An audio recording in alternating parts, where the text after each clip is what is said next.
Today we are going to discuss about machine learning using linear regression model. And I'm going to use the Jupyter Notebook as my IDE, and feel free to use any IDE of your choice. And in terms of modules, I'm going to import pandas and numpy, and in addition to that we are going to have sklearn because we are going to do linear regression model. In terms of data, we are going to import Airbnb data for New York City. And if you look into this data, here we have information about boroughs, altitude, longitude, property type, whether the customer is going to get a private room or is he going to get the entire home. And in terms of minimum nights, when we are booking, do we how many minimum nights we need to book for, and also the host listing count, how long they have listed it or how many times they have listed it. And then we have the days available, number of reviews they have, and are the reviews active or how many reviews they had in last 30 days, and what is the market price they are asking for it. So if we give all this detail, we can predict the price. Well, now if I give you the remaining values, which is from the bureaus to the reviews, can you predict the price for a particular property? That's the project. Let's go ahead and do that. So before we do that, we need to do some data preparation or data pre-processing. So we have to check whether each and every column has data. It's possible some of them may have NaN. Then what do we do? So I count how many columns we have. If I have a row with more than one NaN, then I think the data is no good and I'm going to drop that particular row. And the way I do that is I say drop NA and I set a threshold how many columns of valid data I need. Right? So with that, I am able to create a new data frame 1, and in that I have dropped record which has more than one NaN value. Well, now what do we do? So now I am going to find NaN value for every series or column, and if there is a NaN value, then I'm going to replace that with a best possible alternative. What is that? That is the median. So to find the median of every column, this is the method I call. I say data frame, the name of the series which is min nights, and I say median. So this will give me the median for minimum number of nights. Once I have the median, I pass that as a parameter to fill NA method, and which I pass it to the same series. So this is pretty good that I find the median and then I pass that as a parameter to the same data frame series or the column, and I set the value. And I do the same thing across for all numerical columns. And I didn't do for altitude and longitude because I thought that may not add much value to my analysis, so I didn't do that. But maybe if you're doing some other project, you can consider that as well. Okay, so once I have done all these things, then I have this particular unique method which is property type value counts. Okay, so what's happening here? So here it says I have three particular value counts. Entire home, I have 20,000 records. Private room, I have 17,000 records. Shared room, very little, 800 records. Looks like not many people go for shared option. People either go for private room or they go for entire home. So this is a good way that we can find all possible values and also the count by using the method value counts. Okay, so now that we know that there are three possible value for property types, and similarly the borough, the New York City has five boroughs, so this particular column will have five different values. Now comes the important thing. We cannot do a linear regression model because computers cannot take character value as input. They have to take only numerical value as their input. So for that, what can we do? So the best alternative for that is we can replace this character values with a numerical values, and that can be done with the help of a map using a dictionary. So here is the logic. I am creating two new columns, and I call one column, the first column name as is entire home, the second column name is private room, and I intentionally did not pick the third column is shared room. The reason is, if you have three possible values and I have if two of them two boolean value, that is sufficient to determine all three possible values. So if both is entire home and is private room both false, that means the third one has to be true, right? So with that logic, we don't need to create three columns when there are only two possible values. So it's like you have two options. Let's say you have a switch in the home, and I say the switch is on, that means the light is there. If I don't say the switch is on, it's understood. If the then the other option is off, I don't have to say it's off. Once it's not on, the other option is on. So when there are two possible values for a switch on and off, we need only one column to determine. So I have one column on. If that column is not true, then it's understood it's off. In a similar fashion, here we have three possible values. So we need only two columns. With two columns, I can determine all three possible values. So when we execute this, we can see the values um, which are different, and here if you see the property type is private room, so automatically is private is 1. Here the property type is entire home, so this column is 1. So by this we are able to convert a character column to a numerical column. So let's look into the logic. I say the new column name is entire home, and here in this field, which is kind of a input field property type, I have a map and I pass a dictionary to that, and I say if it is entire home 1, else 0 for both private room and shared room. In a similar fashion, is private room, I say this one is 1 and the remaining 2 is 0. And now finally I am displaying two rows, and the way I do that is I pass the ID and 3 colon 5. So I am displaying 3 and 3 to 4 and but not 5, right? So now we are able to convert a character or a categorical column to a numerical column. Okay, so let's see some other logic here. So let me add few more lines here. Okay, now we are going to discuss about dummy variables or one hot encoding.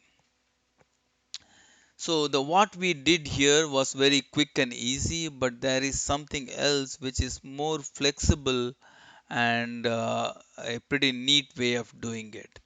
And if you see that Pandas has a method called get dummies.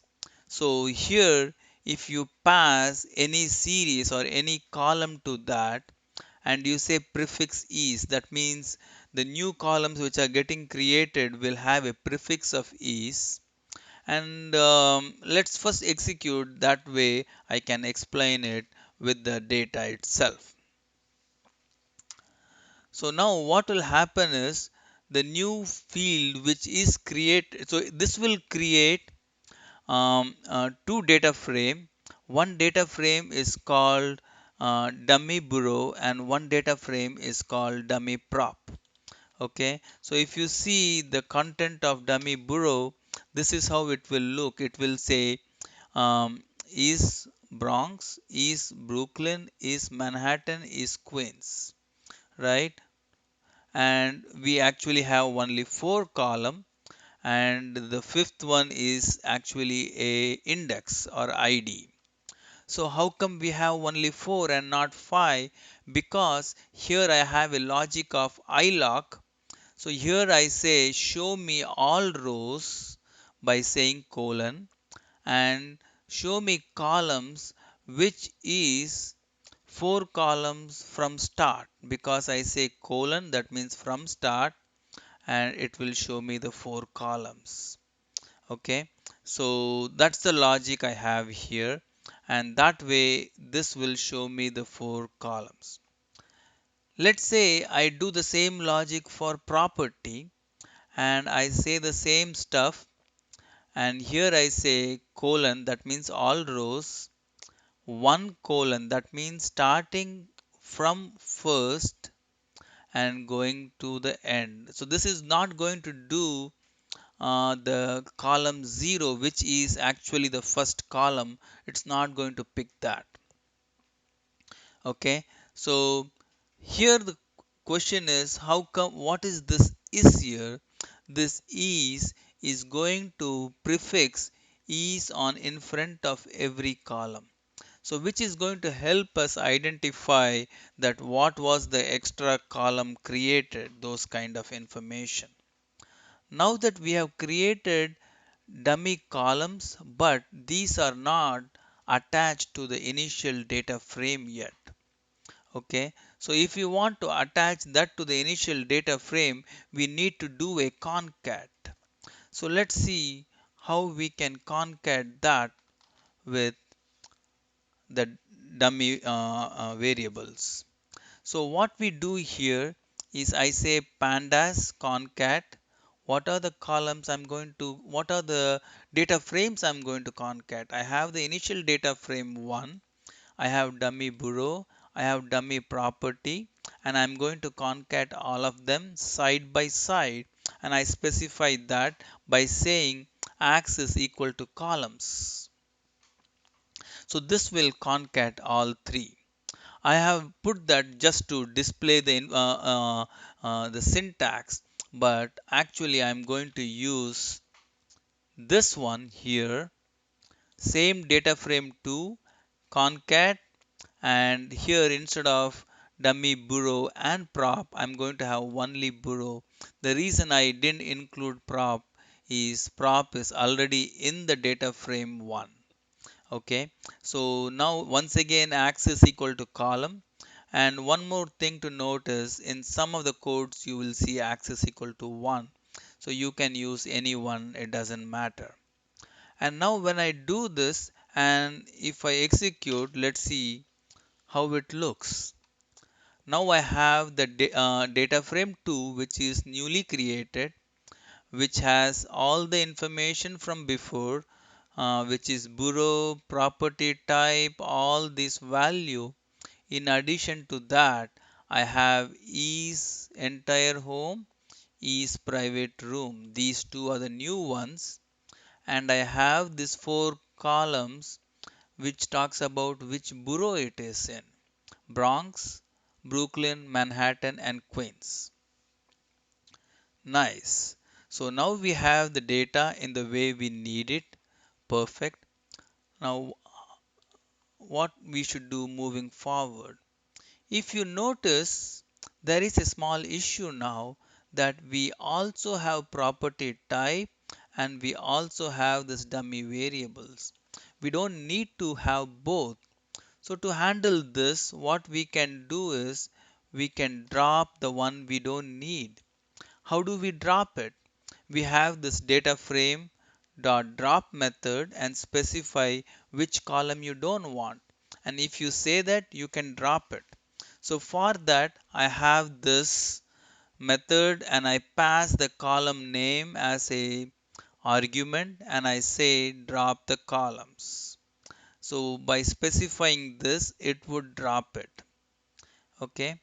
And one more thing I am doing is after, let me comment this, and now when I execute that, I have 38,733 rows. But there are some rows which has nan values still. So, and there are only few of them. It's okay to lose few records. So what I'm going to do is I'm going to drop the nan values, and when I say this in place, that means data frame 3 itself is going to be updated, and then I'm going to display the shape, and if you see now I have two records less. That's fine. So maybe that null value was part of one of these altitude, longitude, or some other field. Because of that, it has some nan values. Okay, so now we have prepared our data. So we have all this data in the way we need it. So we can do the regression. Wait, is this all too hard? Is there a easy way to do this? The good thing is, yes, we have a easy way to do all of this in just one line. Okay, so let's see what happens here. And if you notice, instead of passing a series or a column to find the get dummies, we can pass a data frame itself. So if to the get dummies method, if you pass the data frame and specify all the column you want to transform them into numerical form. So this is pretty easy. In one shot you can do all of this, and then instead of dropping the columns which are categorical variable, we can straight away say drop it, and here you say drop first, because in this burrow there are five of them and I want to drop any one. I specify drop the first one. Same thing with property type. So it's so cool that you can do all of these with just one line of code, right? So you say get dummies, data frame name, specify all the column and say drop first. And the interesting thing is it's going to drop also the source column and the first dummy variable. Both. Perfect. So this is what we wanted, and we are able to do the whole of this in just one line. Okay. So here if I say head, then it shows me the top 5 records, and I don't have the property, I don't have the bureau, and I am able to see all of these. And one more interesting thing is the name of this dummy variable is a combination of the original source column and the value. So property type private room, property type shared room, Burroughs Staten Island, Burroughs Queen. So which is pretty neat that it tells you the source column from where it came and what is the value, and all of these are boolean values. By boolean values, when you have four boolean values, you can find which burrow it is. Perfect. So now we have all the data prepared with just one line of command. Now we are ready for the regression model. Okay, so let's come back here, add couple more lines. Since we have a lot of data, we need to do some learning and testing. So, what is learning? Learning means a computer model has to be told that these are the relationship between the x variable and y variable, and the computer learns on it. And after that, when you say, now that you have learned it, now if these are the x value, tell me what is y. So it will go in, do some analysis, and it will say, this is the value for the new input data. So for that, what we need to do is we need to create a instance of the linear regression class. So here I have, so I say the linear regression model, and I say linear model, linear regression. So I am creating a model here, and when I execute this, okay, so I am able to create an instance. After I have created an instance, then I say that these are my x values and these are my y values. So what is my x value or all the data? My x value data is all the values in the data frame except for price. So I say in data frame 3, which is here,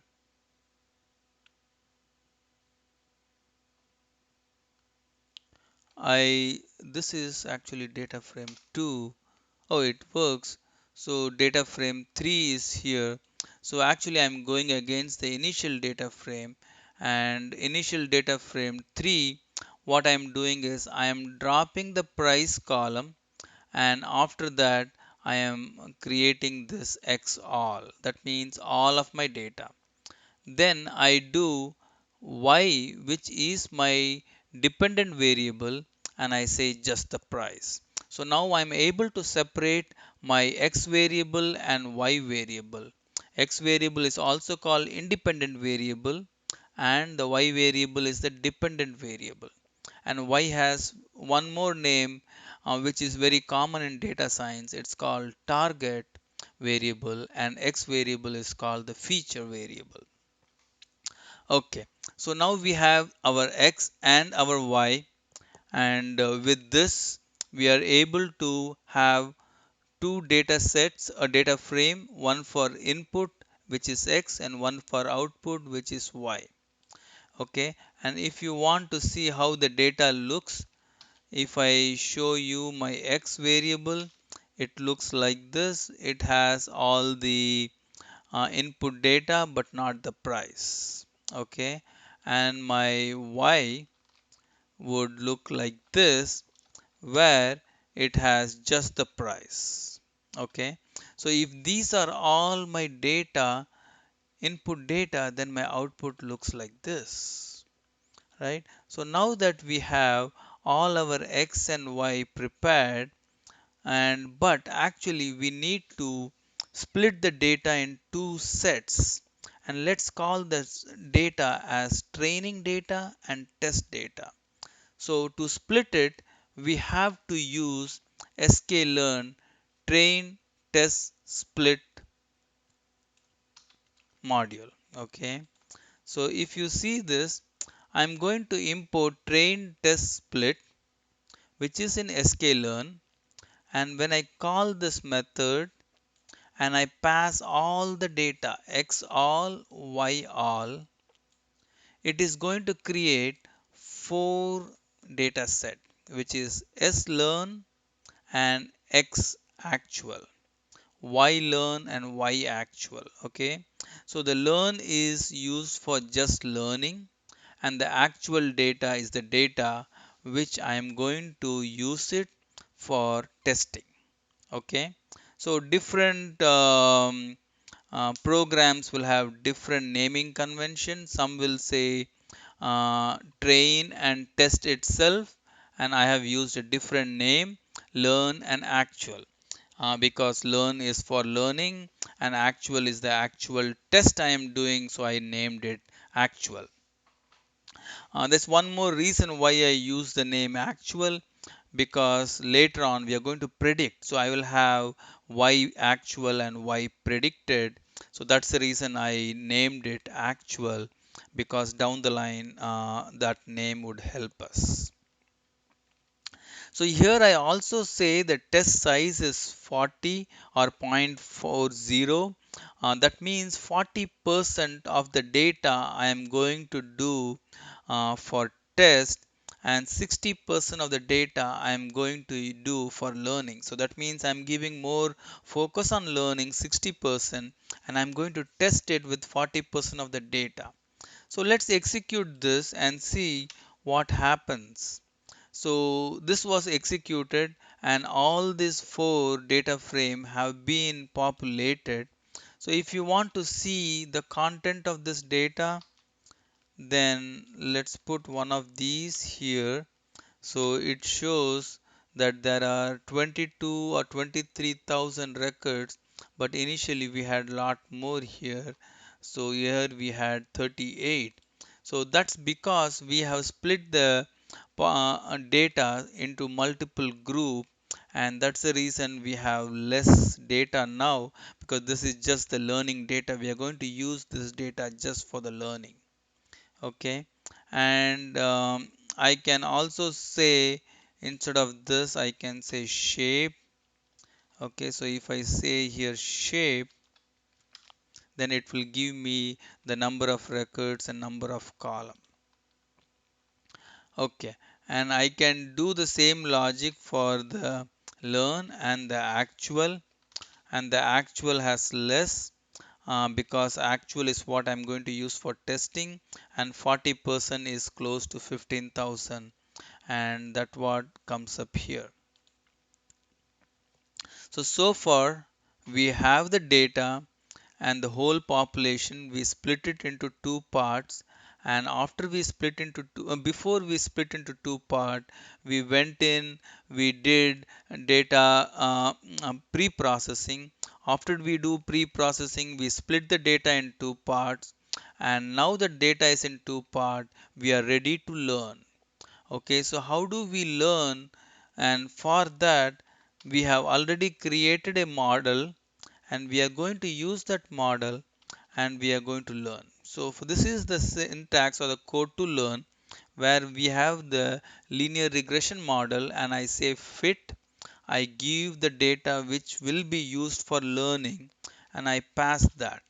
And when I pass those two parameter, it is going to create a linear regression model based on these two learnings, and now the model is ready, and we can predict anything with this. Okay, if we are ready to predict, so first let's go ahead and do some analysis in terms of what is the model's um, output parameter, which is the intercept and the coefficients. Okay, so if you see here, these are the y-intercept and the coefficient. What does this mean? That means now we have prepared a model where we have a target variable, and this target variable is the output variable, which is a function of the input variable. And when you say function, that based on the given multiple x values, we multiply each of them with the coefficient here and add them up. Then we add this y-intercept, and that gives us the final output. So that is what is a linear regression model, where we are saying there is a linear relationship between the target and each and every feature, and where each feature has a weight, and which is determined by the coefficient, and there is a fixed component which is the intercept we add to that. Now that we have the coefficient and the intercept, why not we see all of that in one output? Yes, that's also doable. So let's do that, where we can see all of this in one statement. So I'm going to use a print statement here, And in this print statement, I say my y-intercept is this and all my x coefficients are these. Okay.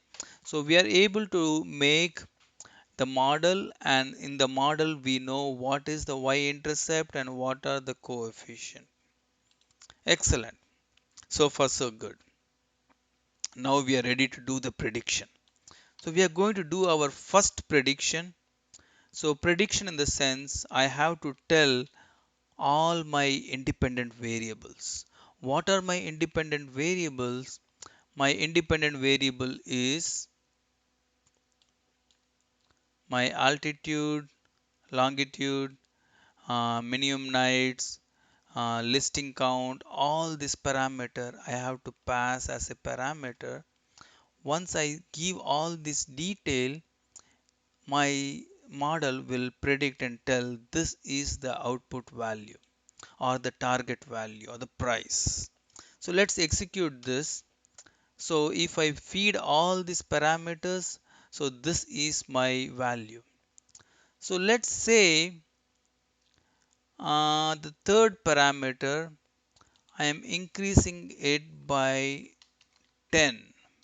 From 13 I made it 23. That means the third parameter I'm going to multiply with this and it's going to drop down the value. Let's check it out. So right now I have 164 and from 164 it has come down to 159. Perfect, right? So we are able to lower the value because here it is not 4.7 to the, this has a exponential factor to the power of -1, so it's 0.47, and we multiply that with this and then we calculate and we are able to get the new value.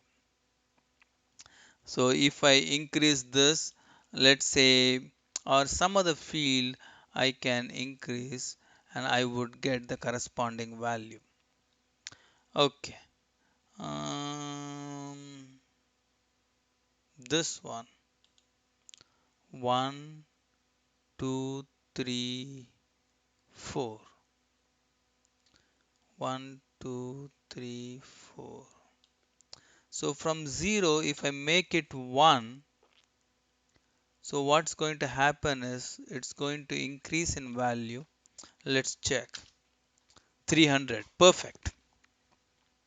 So here what we are able to prove is when we give a series of independent variable values, I am able to predict the output. But here we are doing just for one target variable. So if you want to, if you're looking for one home and you have these parameters, so you can predict what would be their price. So these are not the actual price, these are the predicted price, right? So this is why I named it in the past actual. So now if you want to check how good is your model, we can figure out how good is my model. So the way we do is we have a method called score, and to that I pass my actual x value and actual y value. So that's the value which in the market or which was the price at which the homes were rented. Those actual values, we feed those actual values, we run through the model and we see how good the model is able to predict that.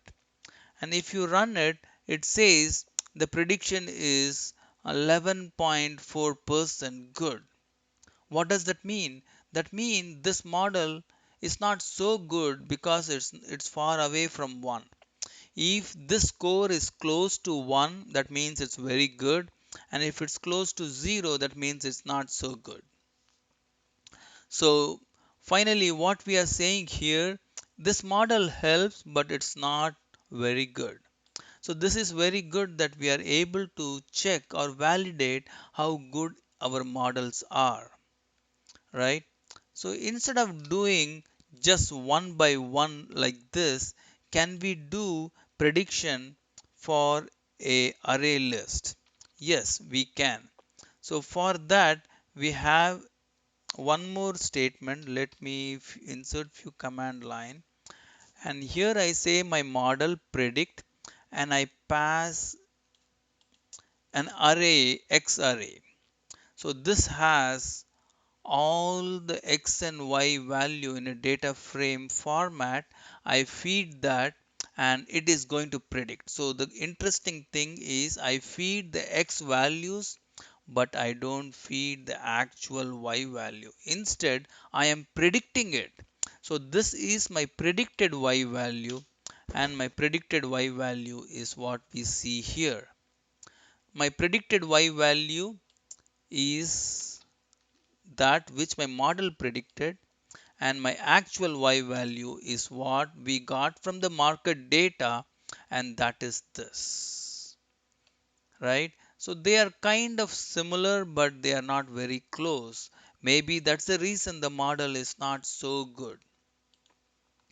Well, now that we have figured out ways to predict it, and then we have also figured out whether the model is good or not.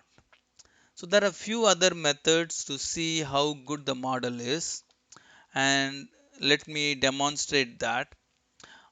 So we have a function mean square error. For mean square error, we are going to pass the actual and predicted y value. So what it does is it will graph it, find the actual x, actual y.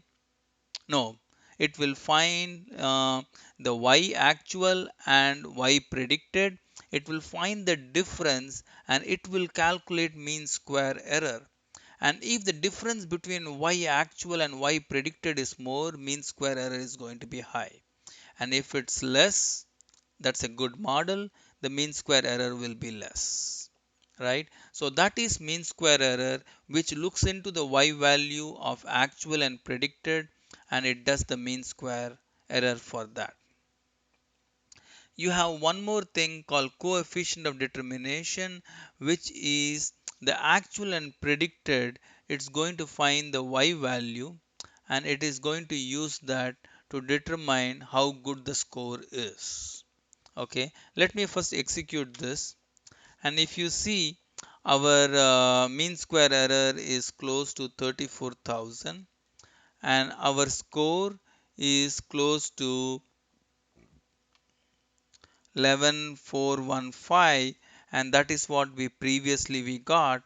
What our model does is it predicts the y value, it has the actual y value, it takes the relationship between this and says how good the model is.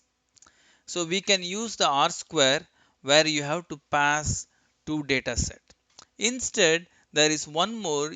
To the model, you can do the score where you feed the actual x and actual y.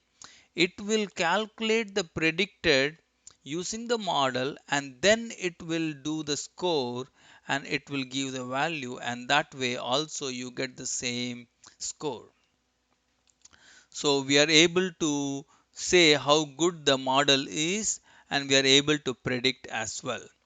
So this is a very good example of linear regression model, and I'm glad that we were able to cover all of this in one sitting. So, uh, so I thank you for joining me today.